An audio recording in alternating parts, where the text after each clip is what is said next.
I bring up a few different plays that kind of marked the season, the pick six to win the Clemson game, and then the series of blown up plays against Arkansas. And then I think of going to the college football playoff game against Michigan. And there's a zillion plays we could go to there on the defensive side as they held Michigan without a touchdown until whatever, it was garbage time at that point. But there was a swing pass out to one of the Michigan backs, Blake Corum or Donovan Edwards, and Nakobe Dean shot out of a cannon across the field and just wrapped them up like that. And it was like, wow. Mm-hmm. And again, he's a special athlete. He moves on. Just looking at the linebacking core, who's the next in line and who's coming back.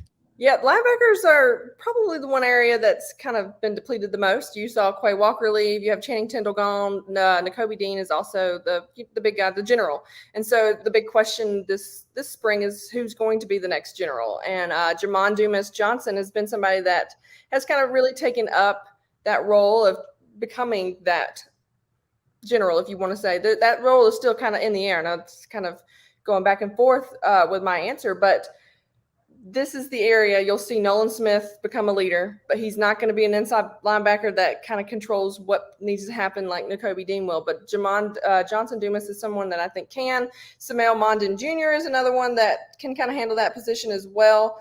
Then you also have guys like Tresman Marshall, Xavier Sori, MJ Sherman. MJ Sherman is someone that really needs to have a big season. He's been around the program for a couple of seasons now.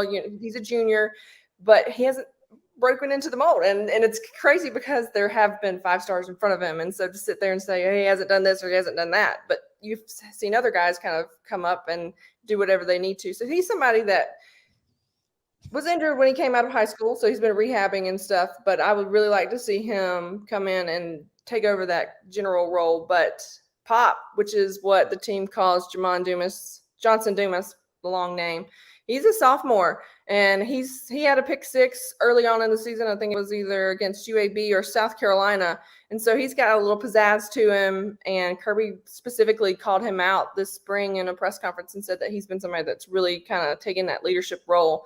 I'm really excited about Nolan Smith, though, at the linebacker position because I think they're going to bring him back more to play where he needs to be, where we all thought he would be instead of being more of an edge guy. And he's going to be the vocal leader. He was last year. He was always somebody that kind of they depended on to give a good quote or here or there, but now it's really his defense. And then you also have Robert Bill Jr., who really came on strong in the last 8 games of the season or so, I believe. He's the one that replaced Adam Anderson after all of that kind of stuff went down, and he led the team in sacks with only half of the production. So just thinking about what he was able to do in the time he got with significant snaps, I'm really excited that he decided to come back instead of declaring for the NFL draft because it's going to be kind of what we saw with Jordan Davis and even Devontae Wyatt in terms of elevating their stock. Both him and Nolan Smith need one more season to really hone in on their skills and leadership and whatever else they need to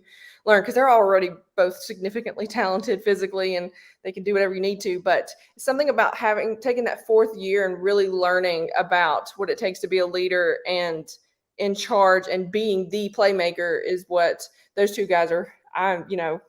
That's what they need to do. They need to be the leaders of this defense and that linebacker group.